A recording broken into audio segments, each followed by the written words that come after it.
നമ്മൾ മാങ്ങ അച്ചാറാണ് ഉണ്ടാക്കുന്നത്. 2-3-4 മാങ്ങ എടുത്തിട്ടുണ്ട്. എന്നിട്ട് ചെറിയ കഷ്ണങ്ങളാക്കി ഇതുപോലെ അരിഞ്ഞെടുത്തിട്ടുണ്ട്. അതിലേക്ക് 3-4 ടീസ്പൂൺ ഉപ്പിട്ടുങ്ങാണ്ട് ഒന്ന് മിക്സ് ചെയ്തുങ്ങാണ്ട് ഒരു അരമണിക്കൂർ നമുക്ക് മാറ്റി വെക്കാം.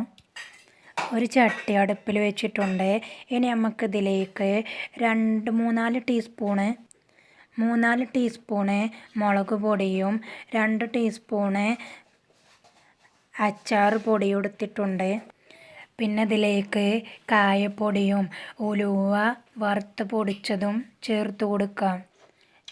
ഇനി നമുക്ക് തീ ഓണാക്കാം.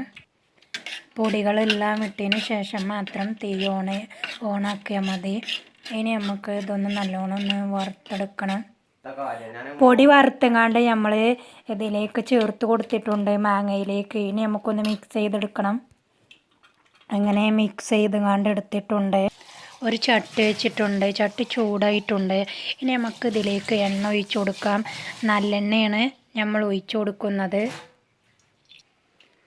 എണ്ണ ചൂടായിട്ടുണ്ട്. ഇനി നമുക്കിതിലേക്ക് 2 ടീസ്പൂൺ കടുക് ഇട്ട് കൊടുക്കാം. ഇനി നമുക്കിതിലേക്ക് കറിവേപ്പില ഇട്ട് കൊടുക്കാം. അങ്ങനെ കറിവേപ്പിലൊക്കെ ഇട്ട് കൊടുത്തിട്ടുണ്ട്.